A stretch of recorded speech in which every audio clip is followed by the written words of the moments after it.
নবান্নকে শায়েস্তা করতে হলে কোনো 56 লাগবে না, কোনো 356 লাগবে না, রাজভবনে বসা কেন্দ্রের কোনো দালালকে দিয়ে হবে না।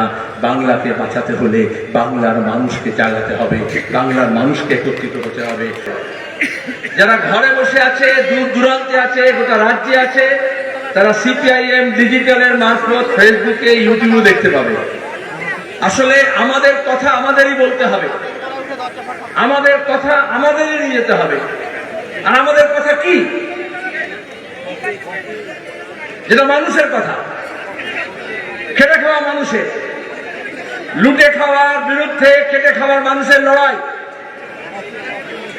আমাদের একটা ভুল হয়ে গেছে।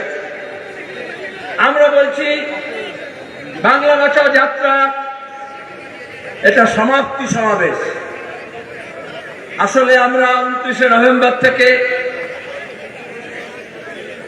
এই যে আজকে 17ই ডিসেম্বর কোচবিহার থেকে কামারহাটি, তুফানগঞ্জ থেকে, এরা তো বাংলার রাজনীতিতে একটা নতুন তুফান তোলার জন্য,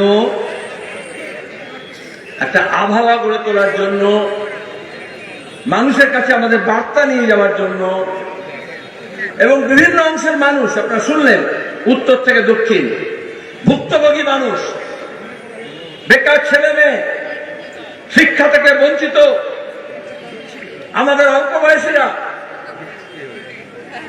আমাদের কৃষক যারা ফসলের দাম পায় না, আমাদের ক্ষেত মজুর যারা মজুরি পায় না, 100 দিনের কাজ নেই গত কয়েক বছর ধরে, যারা পরিযায়ী হয় তাদের পরিবাররা, যারা পরিযায়ী শ্রমিক, যারা বানভাসী লোক, যারা প্রতিদিন গঙ্গা ভাঙনের, পদ্মা ভাঙনের, ফুলারের ভাঙনের শিকার,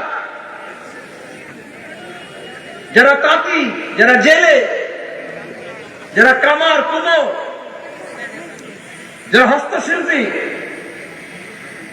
যারা যে মহিলারা মাইক্রো ফাইন্যান্সের জালে জর্জরিত, জুট মিলের শ্রমিক, যাদের যা নিয়ম অনুযায়ী পাওনা যা পাচ্ছে না, তারা বন্ধ কারখানার শ্রমিক, চা বাগান থেকে ফলের বাগান, সবজি বাগান যারা করে, তাদের দাবি দেওয়া সম্পর্কে আমরা ওয়াকিবহাল হলাম। এই বাংলা বাঁচাও যাত্রা আমরা কোন সিপিআইএম এর বার্তা মানুষের কাছে নিয়ে যাইনি। আগামী দিনের লড়াইকে তীব্রতর করার জন্য সিপিআইএম এ রাজ্যে, এদেশে কোন বার্তা দেবে সেটা জানার জন্য আমাদের শ্রেণীর মানুষ, খেটে খাওয়া মানুষ, তাদের কাছে আমরা পৌঁছানোর চেষ্টা করেছি। আমরা সব জায়গায় পৌঁছতে পারিনি। অনেকে বলছেন এখানে গেলেন, অন্যত্র গেলেন না কেন? আসলে এই সময় যখন আমাদের যাত্রা চলছিল, যাত্রার আগে আপনারা এখানে যেরকম 10 দিন ধরে বাংলা বাঁচাও যাত্রা করেছেন জেলার বিভিন্ন প্রান্তে, পুরুলিয়ায়, বাঁকুড়ায়, ঝাড়গ্রামে, পশ্চিম মেদিনীপুরে, পূর্ব মেদিনীপুরে, একইভাবে 2 বর্ধমানে এই বাংলা বাঁচাও যাত্রা চলছে। হাওড়া জেলা পদযাত্রা করে এসে যুক্ত হয়েছে।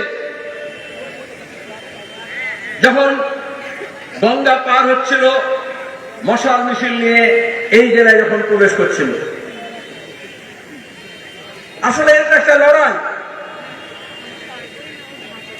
হিন্দিতে আমরা একটা স্লোগান দিতাম, अभी तो ये अंगड़ाई है, आगे और लड़ाई है। এখন তো শুধু আমরা আর মোড়া ভেঙেছি, এখনো মমতা ব্যানার্জি যে মোড়ায় বসে আছে সেই মোড়াটা ভাঙিনি, সেটাও ভাঙতে হবে। আমাদের গত কয়েক বছর ধরে বলা হয়েছিল এত ধর্ষণ, খুন, অত্যাচার, নির্যাতন, এত অন্যায়, এত তোলাবাজি, এত কাটমানি, এত দুর্নীতি, কাজের অভাব, তাহলে কি হবে?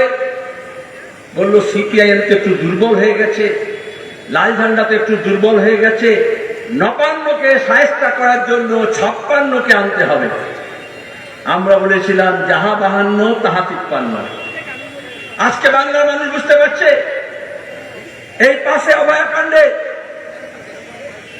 আমরা দেখলাম কলকাতা পুলিশ যা বলছে কেন্দ্রের পুলিশও তাই বলছে। আমরা দেখলাম দুর্নীতিগ্রস্ত মন্ত্রীরা, দুর্নীতিগ্রস্ত এমপিরা, সে শিক্ষক নিয়োগে দুর্নীতি হোক, সে সারদা কাণ্ডে হোক, চিটফান্ডে হোক, সে নারদা কাণ্ডে হোক, প্রতিদিন এই যে দুর্নীতিতন্ত্র আছে তাতে যারা যুক্ত আছেন, যাদের খাট থেকে খাটে নিচে থেকে টাকা পাওয়া যাচ্ছে, বান্ধবীদের ফ্ল্যাট থেকে পাওয়া যাচ্ছে, 7 খুন মা, হয় দিদির হতে হবে নয় মোদির হতে হবে, আর কেউ তো উভয়ের আছে। দিনে তৃণমূল, রাতে বিজেপি।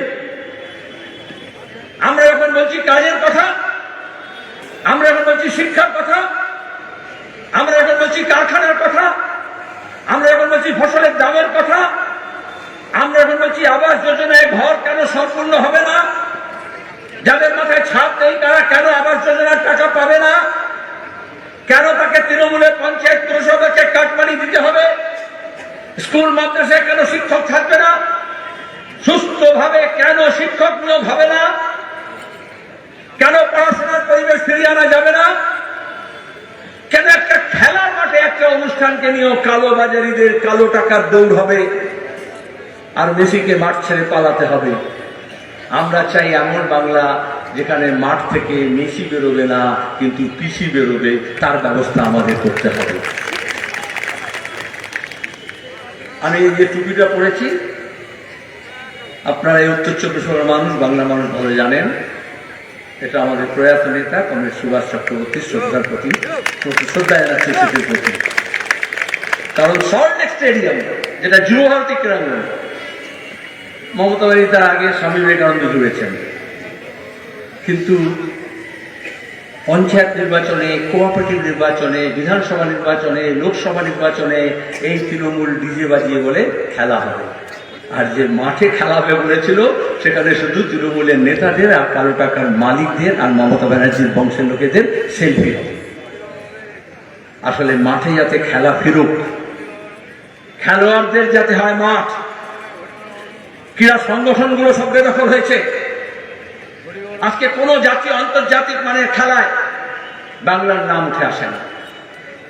এই যে পরিযায়ী শ্রমিকরা আক্রান্ত হচ্ছে, বাংলা ভাষায় কথা বলে বলে উড়িষ্যা থেকে, আসাম থেকে, হরিয়ানা, উত্তরপ্রদেশ, কর্ণাটক, মহারাষ্ট্র, রাজস্থান আক্রমণ হচ্ছে। ভারতীয় জনতা পার্টি, বিজেপি, তারা যে রাষ্ট্রের কল্পনা করেছিল, তারা যে ধর্মীয় উন্মাদনা তৈরি করে, ধর্মীয় ভাবনা উস্কে দিয়ে হিংসা তার চাষ করতে চেয়েছে, ঘৃণার চাষ করতে চেয়েছে, অসহিষ্ণুতার চাষ করতে চেয়েছে, আমরা তার পরিণতি দেখলাম। ব্রিগেড প্যারেড গ্রাউন্ডে চিকেন প্যাটিস বিক্রি করছিল কেন, তার উপর আক্রমণ। আমাদের এই বাংলাকে আমরা কখনো কল্পনা করেছিলাম? আচ্ছা, যখন কেএফসি চিকেন বিক্রি করে তখন ওদের অসুবিধা হয় না, কিন্তু শেখ রেজাউল যখন চিকেন প্যাটিস বিক্রি করে তখন ওদের অসুবিধা হয়। বোঝা যাচ্ছে আসলে এই যে কর্পোরেট কমিউনাল নেক্সাস, যেখানে মাল্টিন্যাশনাল কোম্পানি কি কোল্ড ড্রিঙ্কস বিক্রি করছে সেটা নিয়ে কারো মাথা ব্যথা নেই, কিন্তু করোনার সময় থেকে আমরা বলেছি, দেখেছি, এর দোকান থেকে ফল কিনবেন না, इसके दुकान से सामान नहीं खरीदना, वो इस मोहल्ले में नहीं बैठेगा, वो वहां दुकान नहीं देगा। খেটে খাওয়া মানুষের রুটি রুজির উপর আক্রমণ করছে। যারা লুটে খেয়েছে তাদের লুট বন্ধ করেনি, করতে পারে না। একটা দুর্নীতিগ্রস্ত দল আরেকটা দুর্নীতিগ্রস্ত দলের বিরুদ্ধে ব্যবস্থা নিতে পারে না। আমরা এজন্যই বলেছিলাম নবান্নকে শায়েস্তা করতে হলে কোনো 56 লাগবে না, কোনো 356 লাগবে না, রাজভবনে বসা কেন্দ্রের কোনো দালালকে দিয়ে হবে না। বাংলাকে বাঁচাতে হলে বাংলার মানুষকে জাগাতে হবে, বাংলার মানুষকে একত্রিত হতে হবে।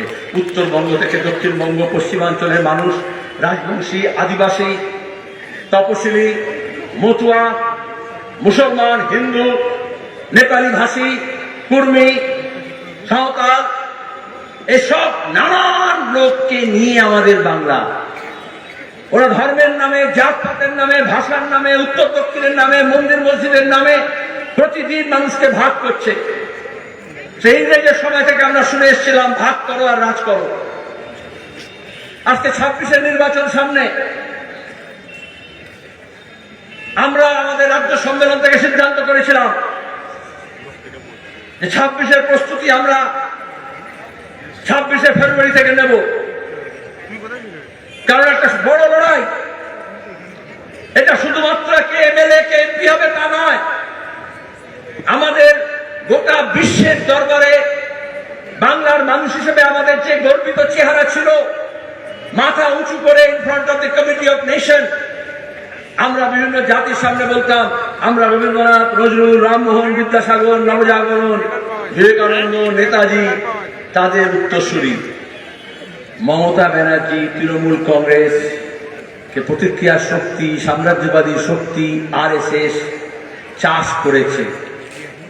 যেমন গাঁজার চাষ হয় না, সেই রকম মমতা ব্যানার্জি তৃণমূলের চাষ করেছে এখানে। তখন সব শিয়ালের একলা হয়েছিল, বলেছিল লাল হটাও দেশ বাঁচাও। লাল হটেছে কিন্তু দেশ বাঁচেনি। তাই দেশকে যদি আজকে বাঁচাতে হয় তাহলে লাল ঝান্ডাকে মজবুত করতে হবে, লাল ঝান্ডার শক্তিকে আরো দৃঢ় হতে হবে। সে শক্তি কারা?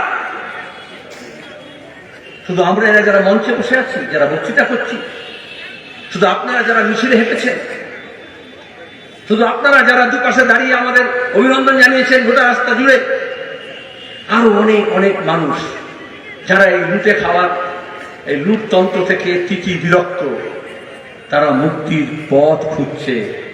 আর প্রতিদিন তাদের মাথার মধ্যে এই হিংসা, এই বিভাজন ঢোকানো হচ্ছে। এটাই বিভাজনের রাজনীতি।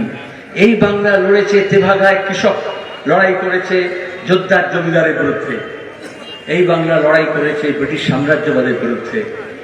এই বাংলা লড়াই করেছে আধা ফাঁসিবাদের সন্ত্রাসের বিরুদ্ধে, সাম্প্রদায়িক শক্তির বিরুদ্ধে। আমাদের লড়াই হয়েছে মহিলাদের আত্মসম্মানের জন্য, সমানাধিকারের জন্য। আমাদের লড়াই হয়েছে শিক্ষার প্রসারের জন্য। আমাদের লড়াই হয়েছে জিনিসপত্রের দামের মূল্যবৃদ্ধির বিরুদ্ধে।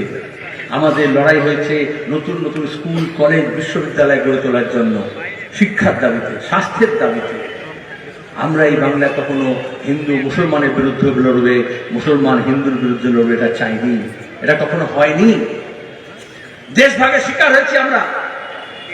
আরো প্রতিদিন সেই দেশভাগের দগদগে ঘাকে উস্কে দেওয়া হচ্ছে। এই এসআইআর এর সময় আমরা দেখলাম, এর আগেও তো ভোট হয়েছে, এর আগেও তো ভোটার লিস্ট হয়েছে, সুজন বলেছেন। কিন্তু দাঁড়িয়ে এসআইআর করার সময় ইলেকশন কমিশন থেকে শুরু করে বিজেপি, তৃণমূল, মিডিয়া এমন করলো রোহিঙ্গা, জেহাদি, মতুয়া, বাংলাদেশি, বিদেশি। আমরা বললাম মৃত মানুষের ভোটার তালিকা থেকে নাম বার করতে হবে। ইলেকশন কমিশন সমস্ত মৃত মানুষের নাম তার ফর্ম ছেপে বিলি করে দিল। আমরা সহায়তা কেন্দ্র করলাম। আজকে সিপিআইএম মানে শুধু এটা চলবে না এটা বলা না। আমরা বললাম আমরা এসআইআর বিরুদ্ধে প্রয়োজন নেই, হাজার হাজার কোটি টাকা খরচ করে এই যজ্ঞের দরকার ছিল না। নাগরিকতা খোঁজার কাজ নয় ইলেকশন কমিশনের। কিন্তু তার সঙ্গে সঙ্গে আমরা এটাও বললাম যে আমাদের প্রস্তুত হতে হবে একেবারে বুথ পর্যন্ত।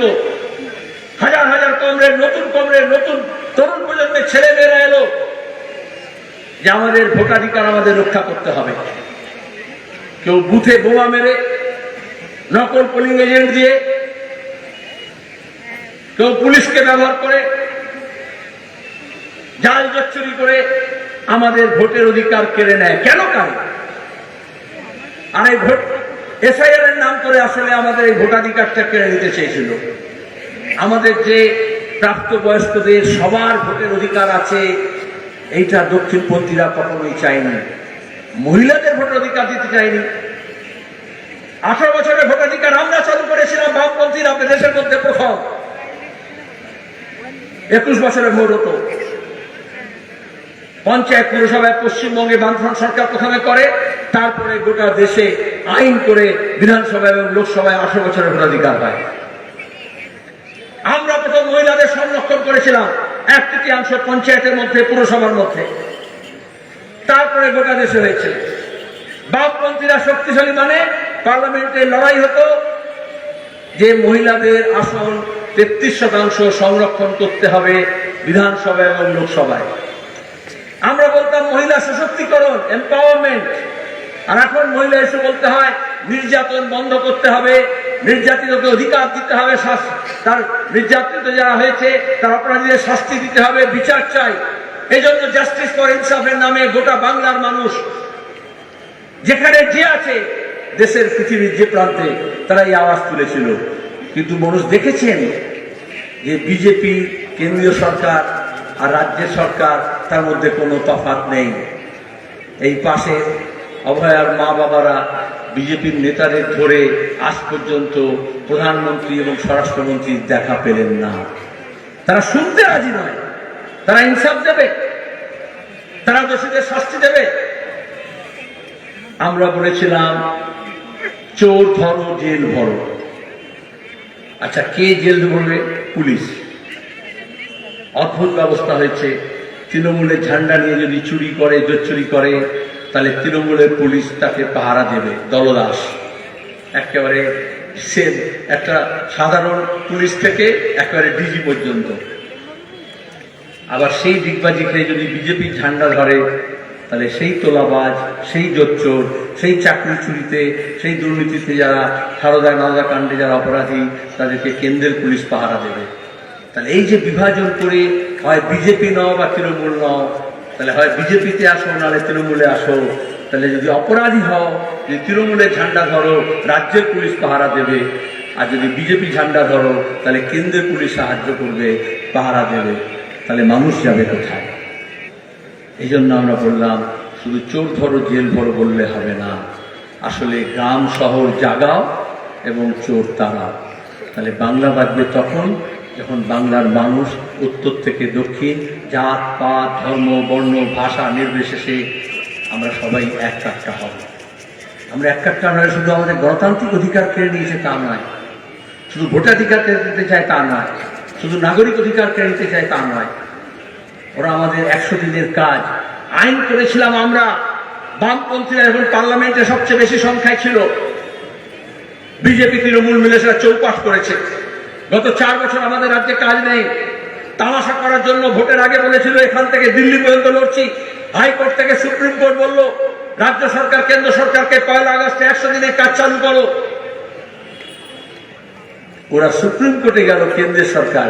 মমতা যেরকম তদন্ত আটকানোর জন্য সুপ্রিম কোর্টে যায় কোটি কোটি টাকা খরচ করে, ওরকম মোদী সরকার গেল যে এই কাজ, এই আইন হাইকোর্টের এই রায় যাতে লাগু না হয়।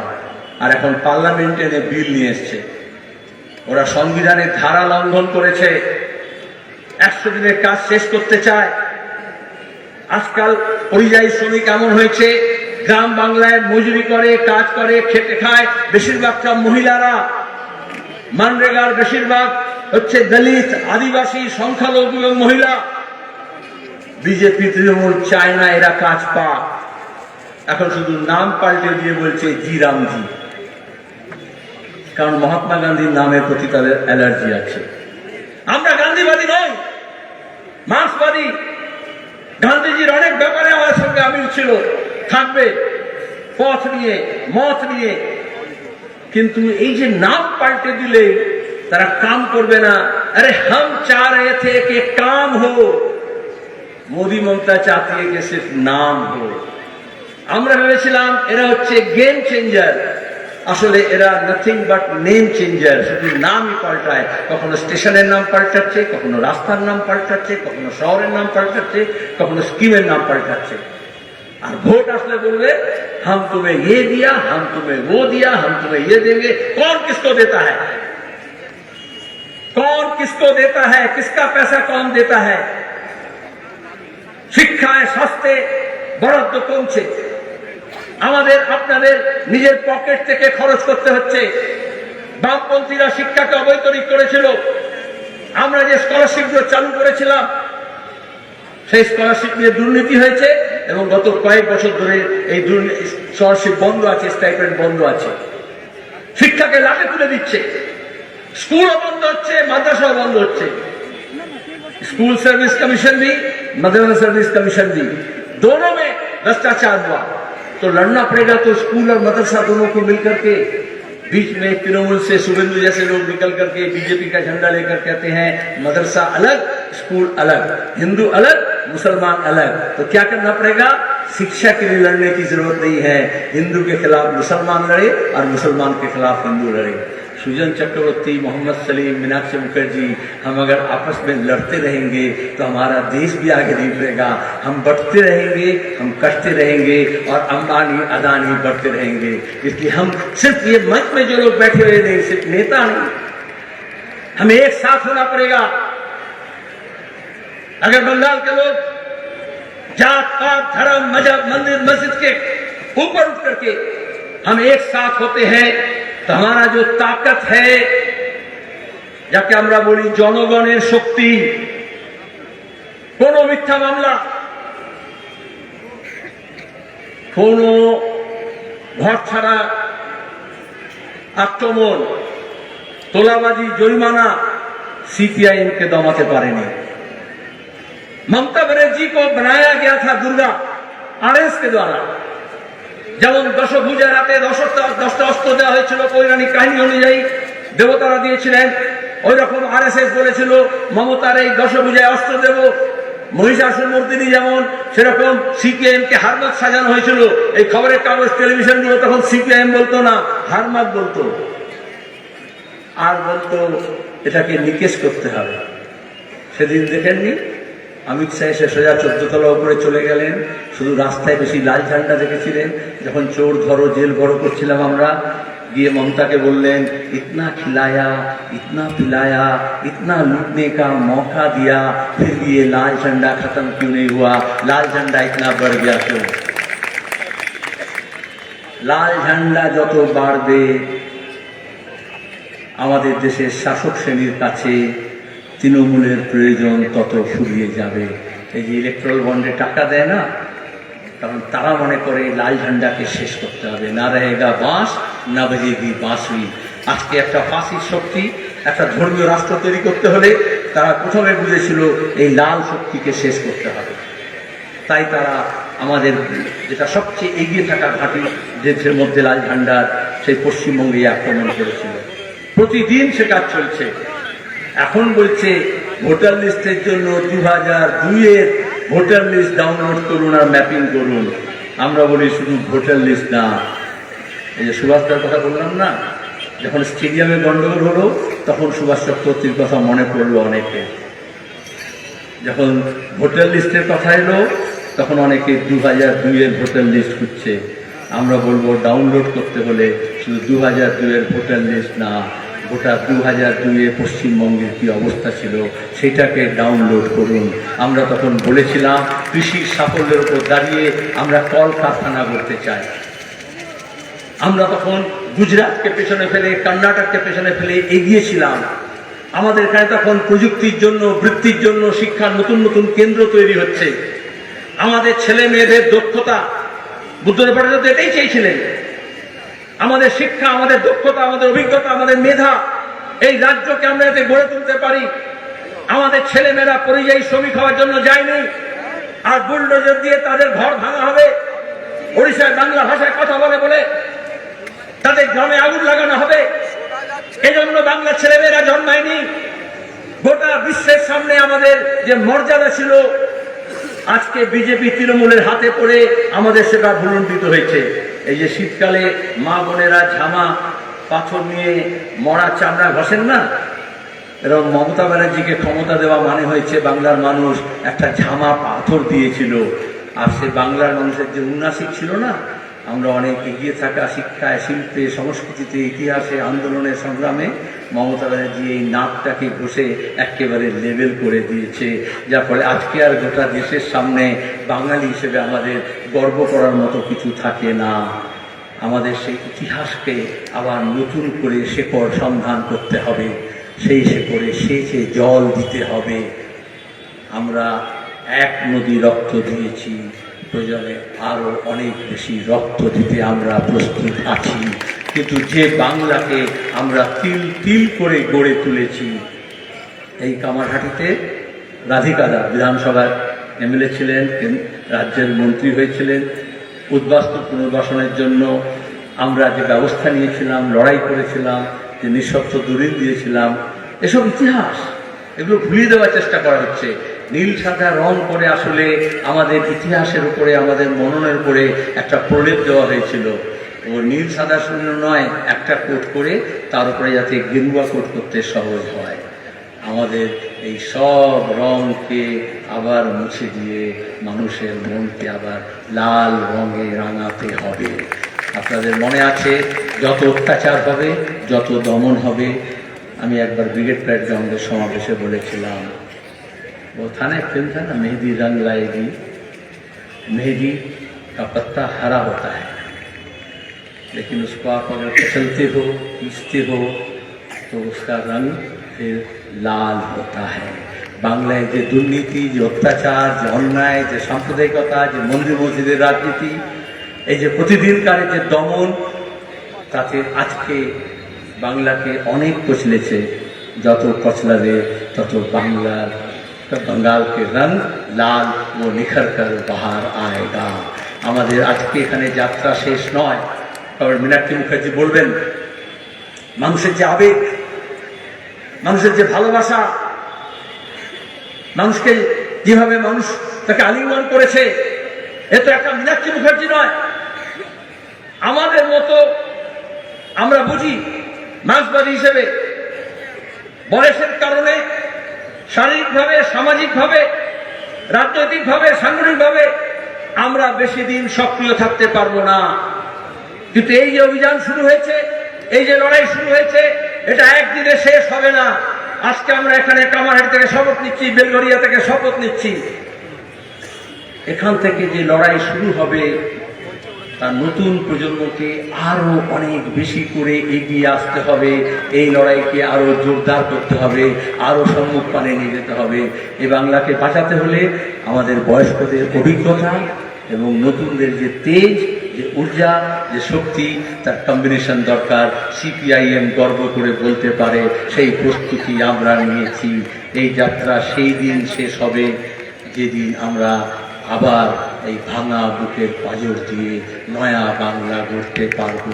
আর তার জন্য পূর্ব শর্ত হচ্ছে এই চোর চোরটাদেরকে 14 তলা থেকে টেনে হিঁচড়ে নিচে নামাতে হবে।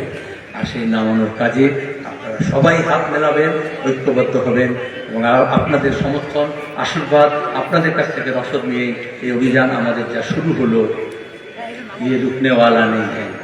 हम लड़ेंगे, हम दम भी नहीं लेंगे, लेकिन इस लड़ाई में हमें कामयाब होना पड़ेगा। कितने बाजू कितने सर गिन ले दुश्मन ध्यान से, हारेगा वो हर बाजी अगर खेले हम जी जान से। इनकलाब